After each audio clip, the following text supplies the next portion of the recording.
বিসমিল্লাহির রহমানির রহিম। আসুন এডিটিং শিখি চ্যানেল পক্ষ থেকে আবার আপনাদেরকে সকলকে স্বাগতম।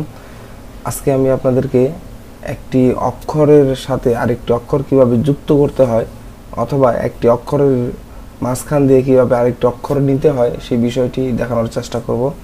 আপনারা ভিডিওটি শুরু থেকে শেষ পর্যন্ত দেখার চেষ্টা করবেন, তাহলে অনেক কিছু জানতে পারবেন।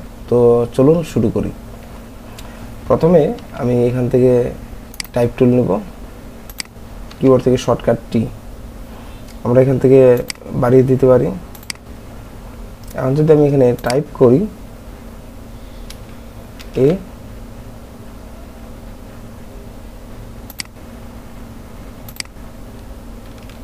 এস, সাইড আবার লিখে রাখলাম আমি এ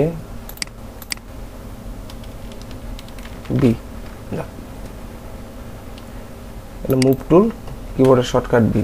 এটা সিলেক্ট করার পরে এটাকে সিলেক্ট করব, করার পরে যেহেতু অক্ষরটি আমার ছোট আমি একটু বড় করে নেব। কিবোর্ড থেকে সমানভাবে বড় করতে গেলে কিবোর্ড থেকে শিফট অল্ট বাটন চেপে ধরে বড় করতে হবে, হ্যাঁ, নাহলে কিন্তু এক সাইড হয়ে যাবে।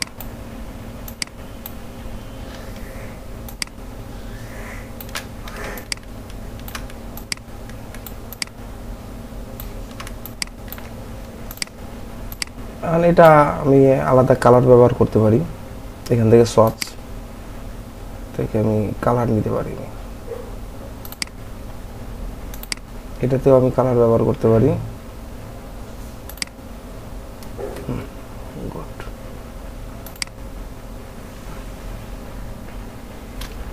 এখন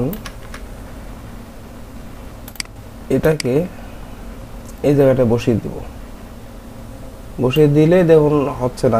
আমি কি করবো, এটাকে ছোট চ্যাপটা করে দেবো একটু, এবং এই সাইড থেকে চওড়া করে দেবো টেনে। খুব সহজে দেখানোর চেষ্টা করতেছি আপনাদেরকে। এটাকে আমি আর একটু চিকন করে দেব, সরি, এটাকে একটু চিকন করে দেব। এখন যদি আমি এটা সমানভাবে বসিয়ে দিই তাহলে দেখুন বসে গেছে। হ্যাঁ,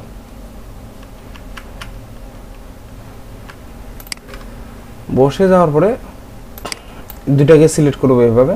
করার পরে আমরা মাউস থেকে রাইট বাটন ক্লিক করতে পারি, ক্লিক করে এই যে ক্রিয়েট আউটলাইন অথবা শিফট কন্ট্রোল ও কিবোর্ডের শর্টকাট, অথবা আমরা এই টাইপ টুলে যাব, এই যে দেখুন ক্রিয়েট আউটলাইন, এটাতে ক্লিক করব।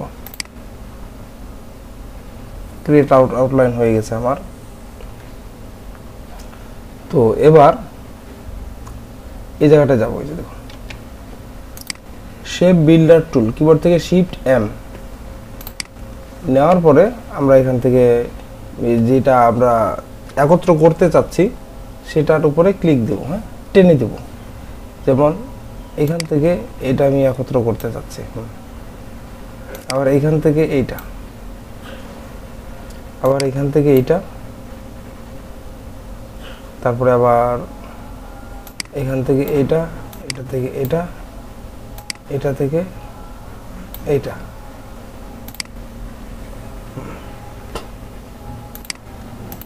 করার পরে আমরা এটা কিন্তু এখন আমার ভাগ হয়ে গেছে। হ্যাঁ, এটা ভাগ হয়ে গেছে আমার।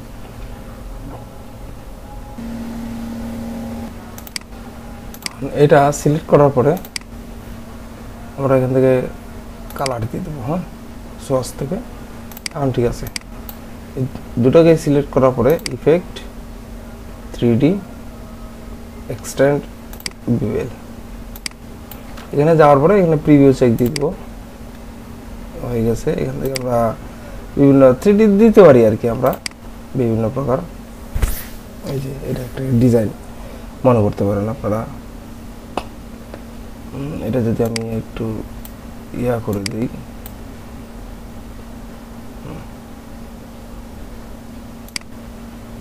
সমান করে দিই, যদি আমি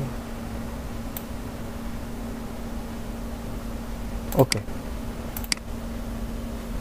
দেখতেই পাচ্ছেন সুন্দর একটি বর্ণের সাথে আরেকটি বর্ণ যেমন একত্রে লিপটে আছে, একত্রে লেগে আছে, একটু বড় করে দিই আমি।